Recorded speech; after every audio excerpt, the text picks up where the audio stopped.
Losing your dog is one of the worst feelings in the world, but by implementing the right strategies as soon as possible, you have a great chance of finding your dog. Before we talk about how to find a dog, let's talk about the 4 biggest mistakes people make when trying to get their dog back. 1. Waiting for the dog to come home. It's very rare for dogs to just come home, particularly since dogs often get rescued by Good Samaritans quickly. The sooner you start looking, the more likely you'll be reunited. 2. Not checking your local shelter's website at least once every 3 days. Dogs can show up in shelters weeks or months after going missing. 3. Only doing 1 or 2 of these tips. The more techniques you use, the better your chances. 4. Giving up based on very unlikely scenarios, like the dog being stolen or killed by coyotes. Don't succumb to grief fatigue. Sometimes it's easier to give up and get closure than to keep looking, but persistence over time is what gets dogs home. Let's talk about what lost dog behavior really looks like. When dogs escape, they run. The friendlier a dog is, the more likely it is to be picked up quickly, and the less far it travels before being picked up. The more skittish or aggressive a dog seems, the longer it takes and the further it typically gets. A dog who is scared from home, like by fireworks, is likely to travel farther than a dog who simply digs under a fence on an adventure. And a dog lost in a residential area usually doesn't get as far as a dog who gets lost in a rural area. The most important strategies you can use to get your dog back are searching and marketing. In most cases, you're not looking for the dog, you're looking for the people who found the dog or who have seen the dog. This video will guide you through easy, proven strategies, and the more you do, the better your chances of getting your dog home. Step 1. If your dog ran away within the last hour, it may be useful to drive around looking. However, because dogs usually get picked up and brought inside by members of the community relatively quickly, you'll want to start the other steps quickly as well. If you see people outside, ask if they saw the dog and what direction it was going. Step 2. Check Craigslist and other resources.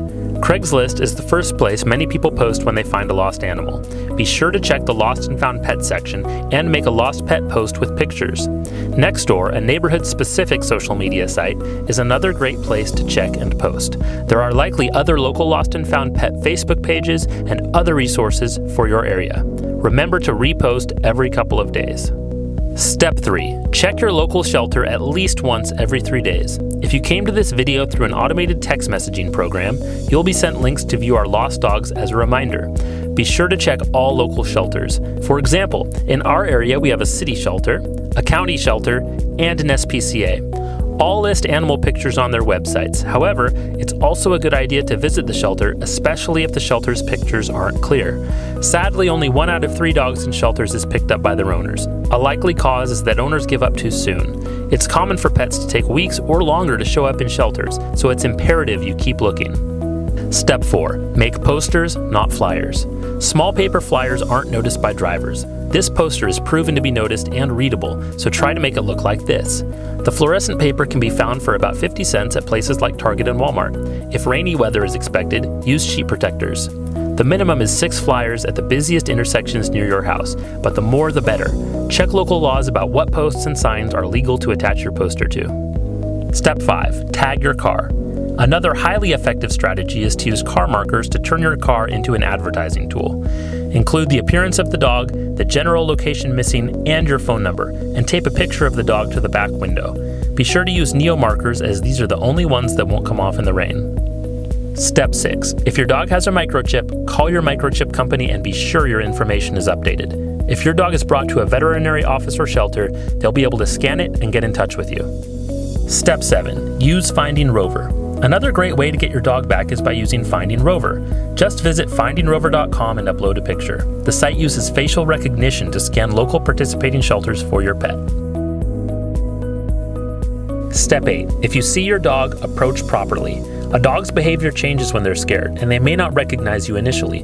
The worst thing to do would be to scare them away, especially into a road. Resist the urge to clap, whistle, and call, as this commotion can cause them to run. Don't make direct eye contact. Bring food, crinkle a bag, and pretend to eat the food. Make nummy sounds like you're enjoying the food, and drop the food on the ground near you, looking at the food. Use a soft tone. This way, the dog doesn't see you as a threat, but instead sees you as a potential source of food. Step 9. Don't give up. It takes time, and if you follow these steps diligently, you have a great chance of getting your dog home.